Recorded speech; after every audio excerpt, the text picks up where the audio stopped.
So I want to welcome everybody to conference this week. We have been doing a beautiful semester of why Ashtanga, and I'm so in love with it that it continues on. I feel like I could never lose or be short of ideas on why to tell you that I think Ashtanga is such an amazing practice. So we've been studying Sthira Sukham, the sutra, and how in yoga as in life we have our strength and our focus and our grounding and our rooting, and we also have our ability to let go and to be light and to be soft and to be silly. And yoga being one of the most beautiful and amazing practices that can give us a place to do it over and over and over again in a way that we can get better at it, not only in our yoga practice but in life. So this week I would like to introduce this idea to all of you that we talk about sthira. And I chose sthira first because I really believe that Ashtanga, for most of us, begins with being a strong practice. And the strength of our practice is found at the very beginning when we first come and say, what is this Ashtanga stuff? And we find it through our bandhas. And the first bandha that most of us connect to is Uddiyana Bandha. Does anyone know what Uddiyana Bandha means? Flying up.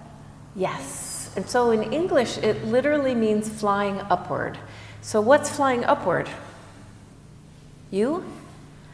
Yeah, it's like you pull it up. It's like, so if you were to, I'm not gonna decloak here right now or take my clothes off, but we always say like 2 inches below your navel, and that lower even rib region, you're meant to pull all of this in, but flying upward means we also pull it up.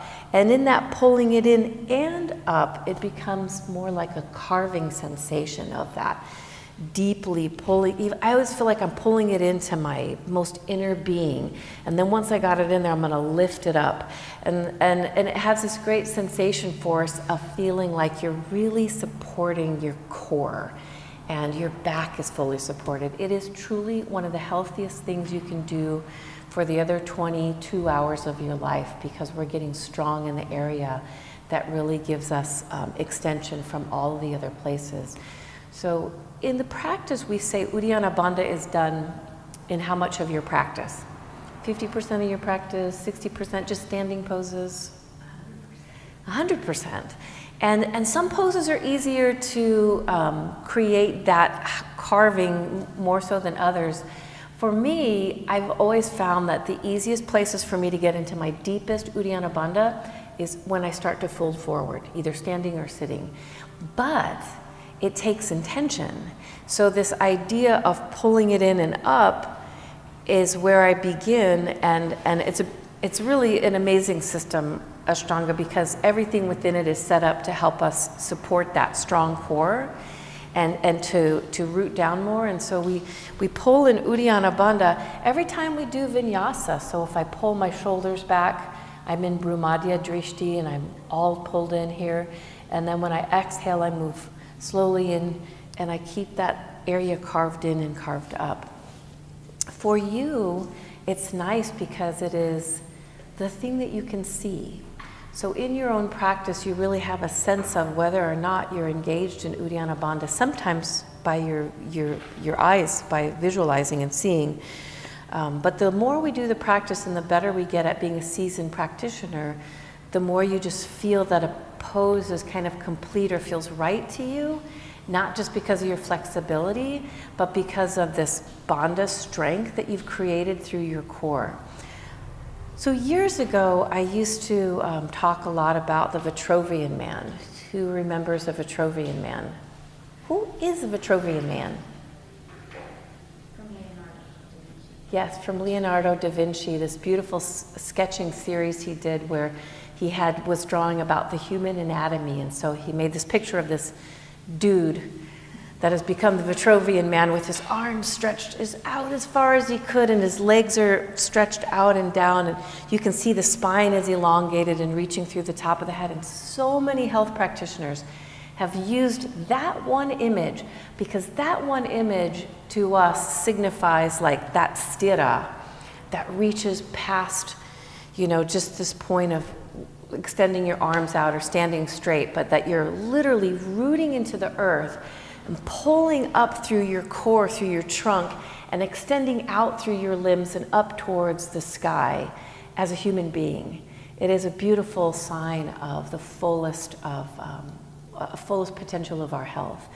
And in Ashtanga, if you think about how we might just be sitting, even in our desk or whatever in our lives where we're kind of slumped over, and the moment you start to engage Uddiyana Bandha, it pulls us into this trunk again, this length in the spine. And not only in yoga are we trying to create flexibility and softness in the spine, what a lot of folks forget is that we're trying to strengthen the spine. The healthiest backs are both strong and flexible. And a strong back and a flexible back brings really whole health to the entire body. It's where it all kind of begins. So in our practice, we do Uddiyana Bandha, and I feel like we get better at it over time only if we do what? It's kind of a trick question. How do you get better at Uddiyana Bandha? It's like a riddle. By practicing it.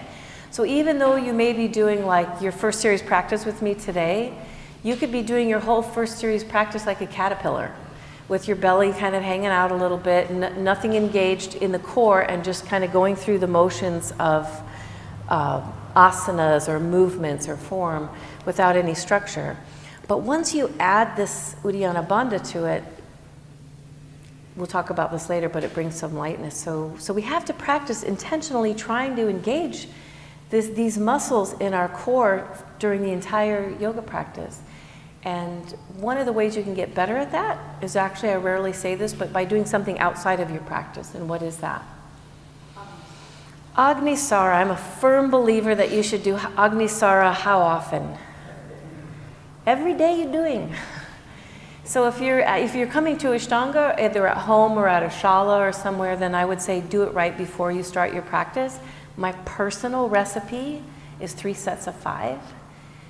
But if you're at home and you're not going to practice that day or whatever, my suggestion is to do it while you're making your tea or your coffee, and right early. You want to do it early in the morning while your stomach is completely empty, and you want to do enough rounds where you're starting to actually not only strengthen these muscles in the entire pelvic floor and the lower abdominal region, but also, in my opinion, it builds a consciousness around these muscles as well. So even as you're driving your car or you're sitting in your office, like you start to think of, oh, I'm caterpillar belly. I want to pull in and find my strength here and take care of my back while I'm sitting.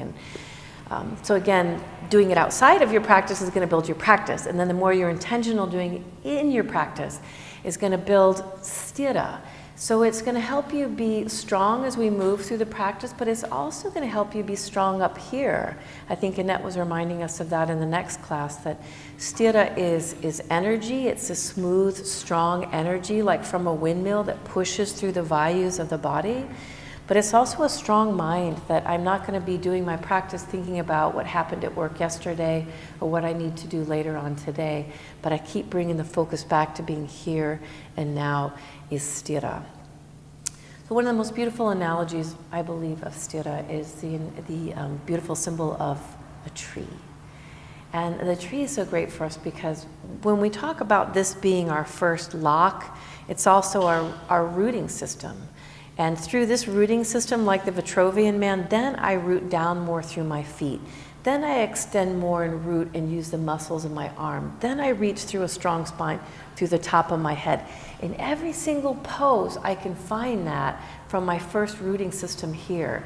And as I get better at that, I find that I lift my toes a little bit and I don't cut my feet, but I root down through my feet, or sometimes my feet are my hands, or my feet are my sit bones. And I start to more like move past my mat and past this floor and deep into the earth that brings me back up through all of that into full extension. And we'll talk about lightness a little bit. So I wanted all of you this week, sort of one of my fun things I do over the years is kind of to befriend a tree, adopt a tree.